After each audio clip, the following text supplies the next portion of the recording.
कुछ दिनों पहले उत्तर प्रदेश सरकार, जो योगी सरकार है भाजपा की, उन्होंने एम हलाल पर प्रतिबंध करने की बात कही। और जब ये बात सामने आई तो लोगों के कमेंट्स भी आए अलग अलग। जो लोग कैडर हैं भाजपा के, उनको लगता है कि ये बहुत अच्छी बात है। एम हलाल जो है वो किसी समुदाय से संबंधित है, मुस्लिम समुदाय से संबंधित है, तो इससे मुसलमानों को नुकसान होगा। सबसे पहली बात तो ये है कि एम हलाल को समझना चाहिए। एम हलाल एक अप्रूवल है, एक सर्टिफिकेट है।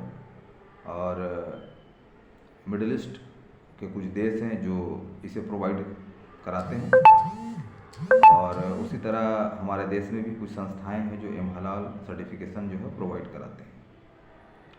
हलाल इस्लाम में कहा जाता है कि वैसी चीज़ें जो इस्लामिक कानून के अनुसार मुस्लिम कम्युनिटी को यूज़ करने का अधिकार देता है।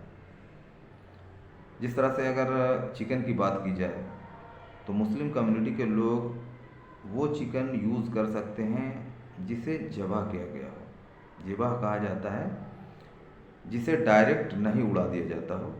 आमतौर पे अगर आप बाहर जाएंगे तो देखेंगे कि जो मीट शॉप हैं, जो मुस्लिम के अलावा दूसरे लोग चलाते हैं, वो झटका चिकन लिखते हैं, यानी चिकन को एक ही बार में उसे गर्दन को धड़ से अलग कर देना।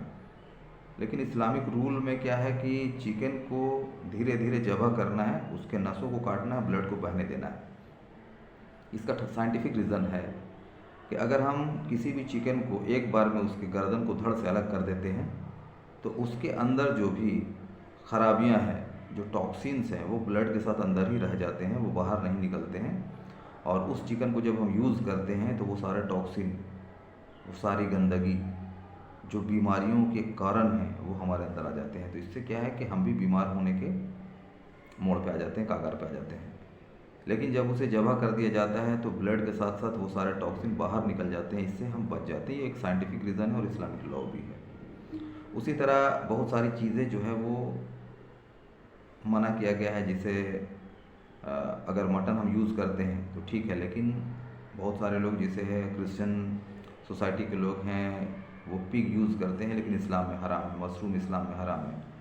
उसी तरह ज़मीन से और भी कुछ चीज़ें निकलती है, वो हराम है, लेकिन कुछ कम्युनिटी जो है उसको यूज़ करते हैं। तो पूरी दुनिया में 57 मुस्लिम कंट्री है, वो अपने कंट्री में उन्हीं खाने की चीज़ों को लाने देंगे या उसका बिज़नेस करने देंगे जब उस कंपनी के पास एम हलाल सर्टिफिकेट होगा।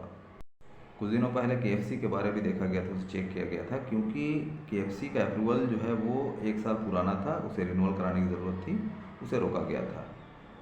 कोई भी मुस्लिम कम्युनिटी का लोग, उसके जो लोग हैं, वो जब भी जाएंगे कहीं भी तो वो अप्रूवल देखेंगे। मेरी खुद आदत है कि मैं वहीं जाता हूँ जहाँ पर हलाल मीट या फिर जो चीज़ें हम यूज़ करते हैं, अगर हलाल है तो यूज़ करेंगे, वरना नहीं यूज़ करेंगे।